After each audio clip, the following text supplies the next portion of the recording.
Every December, nearly 10,000 runners take to the streets between Folsom and Sacramento for the California International Marathon. They're here to accomplish a goal that only 1/100th of the world's population can say they've done. 3, 2, runners to the mark! Months of training coming down to this moment, when the wave of runners will flow towards downtown. It's a dramatic sight to see, except for those who can't.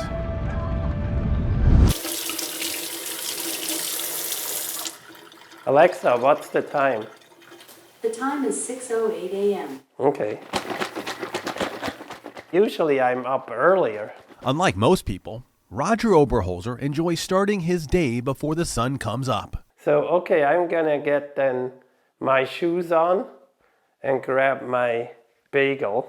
It's a little nourishment before his ride gets there. To me, it's always amazing when people donate their time. Marlon Hart, have fun this morning. I'm not going to make it. Uh-oh. Messages now, 6:14 a.m. Messages now, yelling here, button. Uh-oh, Gail is here. The 51-year-old sets out in the dark, This is normal routine, kind of. where the plan is to run an easy 8 miles. Hey, Gail. She's a guide. I'm the comic relief. 2 weeks ago I did Chicago, which was my third world majors, and my goal is to do all 6 world majors. Not bad for someone who's never actually had a glimpse of the finish line. You lost your sight when you were 30? Yes. How did you lose it? So I had something that's super rare. It's called Stevens-Johnson syndrome. Stevens-Johnson is a serious skin reaction that spread to his eyes when he was a child. I was in a coma for 6 weeks. I had retinal detachments eventually, and that's how I lost whatever remaining vision I had. Yeah, it's the, Outdoor run. There. I think it's oh, Start. no. Yeah, there Yeah. you go. Okay. Ready? Yeah. 5 years ago, Oberholzer put his first foot in front of the other. I'm not responsible for your mic falling out. He hasn't stopped running since. I did the big run first in Sacramento, and it's only a 5K, and I did it with one of my guides, Paulo, and I thought I'm gonna die. And so that was my first experience when we started running. So you did a 5K, you thought you were going to die, and you thought, oh, let me go further. Yes, exactly. The bug bit me in the rear, and so I wanted to really do. I kind of came like, I want to do a marathon. And did he ever? How many marathons have you run? I think I did 3 CIMs. I think this is going to be my 4th CIM, and then I did 3 world majors. So you're going to have a hole on your right to stay on my elbow, Yeah. and we're going to have uneven ground going through it. Super fast. Okay. But Oberholzer can't run without help. A guide is by his side every step of the way. If I don't have the guides, I can go out and run. So this is really something we can't do without volunteers. So I'm right next to you. Yeah. This is the light at the end of the tunnel. Yeah, that was my last marathon, actually. Okay. That's why that's on top. Probably. Yeah, I guess you just kind of get buried as you go. Richard Hunter has run 28 marathons and has a box of heavy medals to show for it. Yeah. This one's easy. CIM. I know where Yeah. that one is. Yeah. One of my 14 CIM medals. You've run it 14 times? Yeah. Yeah.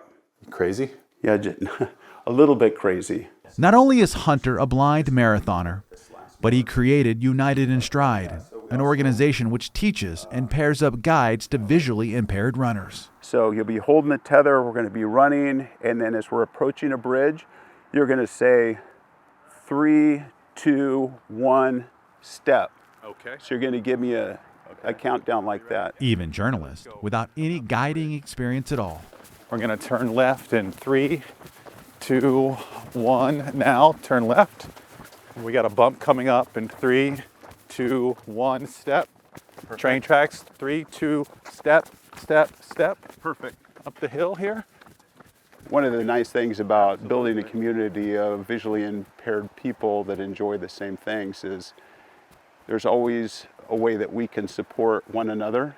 And encourage one another, and we've kind of walked in their shoes. I was a bit afraid when I started training. Zeynep Tunay Stanic is a 42-year-old mother of one who grew up in Istanbul. She started losing her sight when she was 13. I don't say I'm legally blind for cultural reasons, I guess.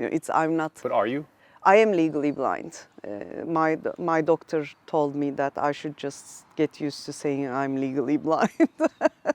Stanic, who could only see colors and shapes, began running earlier this year when a miscarriage of her second child left her in the darkest of places. I was feeling down, to be honest, and I decided I want to try something that I've been told I cannot do all my life. Because sometimes it's good to try those things. And I found myself in a group of people who tell me every day that I can actually do it. Yeah, are you going to make me cry? Yeah. Yeah, that's why I started. The CIM will not only mark her longest run, but her first marathon. I want to set an example to my son like my mom set an example for me. You have kids, you know it. It's telling them never works, but if you do something, they copy you. Of the 10,000 here doing the CIM, only 5 are visually impaired. That includes Roger and Zeynep. What will that feeling be like when you cross the finish line after running 26 miles? 26.2. Oh yeah, don't forget about those 2:10s, right? Yes. I will probably cry. I'm sure I'm going to be extremely happy and very proud and very hungry. I'm grateful for my coaches, and I'm grateful for my husband who gave me the time to work for this. You're a blind marathon runner. Yes. How's that title sound? I mean, it's an honor, and it's also something, that I hope I can share with others, that even though we're blind, we can do things. For all sports, I think it's important that the blindness is part of our description, but with the proper adaptation, we can achieve things in life. For photojournalist Victor Nieto, Jason Marks, KCRA 3 News.